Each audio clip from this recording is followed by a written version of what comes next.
आपण जर पाहिलं तर महिलांची दुरवस्था या ठिकाणी पाहायला मिळत आहेत। कुठलीही व्यवस्था ही प्रशासनाकडून करण्यात आलेली नाहीये। रात्रभर राज्याच्या कानाकोपऱ्यातून आलेल्या याच महिला भगिनींना याच फुटपाथवरती रात्र काढावी लागत आहे। व्यवस्था नाहीये, त्याचबरोबर कुठलाही स्वच्छतागृह नाहीये। अशा अनेक समस्यांना या ठिकाणी महिला उमेदवार या तोंड देताना पाहायला मिळत आहेत। 8000 ज्या महिला आहेत तर दर दिवसाला या ठिकाणी मैदानी परीक्षेसाठी येणार असल्याची माहिती मिळते आणि त्या अनुषंगाने या ठिकाणी आपण जर पाहिलं तर ह्या अत्यंत लांबून आलेल्या महिला यांना रात्र याच फुटपाथवर काढावी लागल्याचं पाहायला मिळतात। आपण जाणून घेऊया नेमक्या त्यांच्या काय प्रतिक्रिया आहेत। ताई, आपण नेमक्या कुठून आलेल्या आहात? नाशिक। आणि कधी आलेला आहात मुंबईत? काल रात्र याच ठिकाणी काढली? काय व्यवस्था वगैरे प्रशासनाकडनं जी दिली होती त्या संदर्भात कुठे पाहिलं का? नाही, इथंच होतो आम्ही रात्रभर। मग स्वच्छतागृह किंवा काहीच नाही इथं। इथं झोपलेलो रात्रभर। काय सांगणार? आपण कुठून आलेला आहात? बारामती। आणि कधी आलेला आहात? या ठिकाणी काही व्यवस्था वगैरे आहे की नाहीये? काहीच नाही।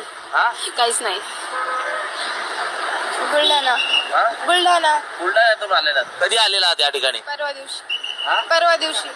आणि परवा दिवसापासून आपण इकडेच आहात की विविध ठिकाणी कुठे थांबलात? तर आपण पाहतोय की बोलायला ही खरं तर लाज वाटेल अशी गोष्ट या ठिकाणी घडताना पाहायला मिळते। राज्याच्या कानाकोपऱ्यातनं या महिला भगिनी या ठिकाणी आलेल्या आहेत।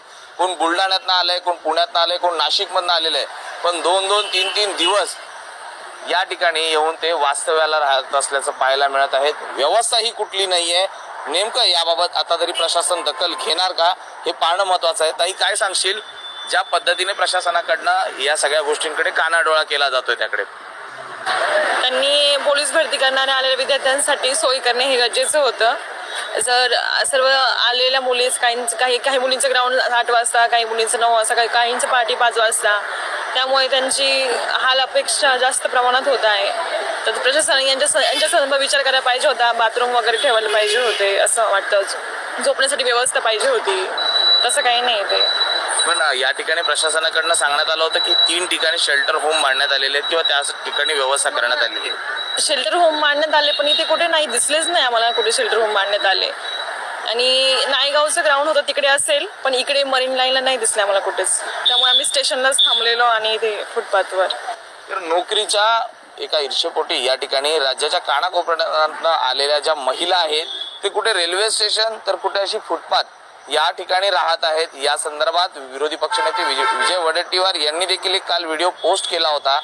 हे कसं चालणार आणि प्रशासन याला आता तरी जागा होऊन काही उपाययोजना करणार का हे पाहणं महत्वाचं राहणार आहे। हा संपूर्ण जर परिसर पाहिला तर या ठिकाणी भरती होत असल्या कारणाने संपूर्ण परिसरातील नागरिक हे मरीन ड्राईव्ह या ठिकाणी थांबलेले आहेत। स्वतःचे कुटुंबीय देखील त्यांच्या सोबत आहेत, कारण महिला आहेत आणि त्यांच्यासोबत कोणतरी असणं गरजेचं आहे।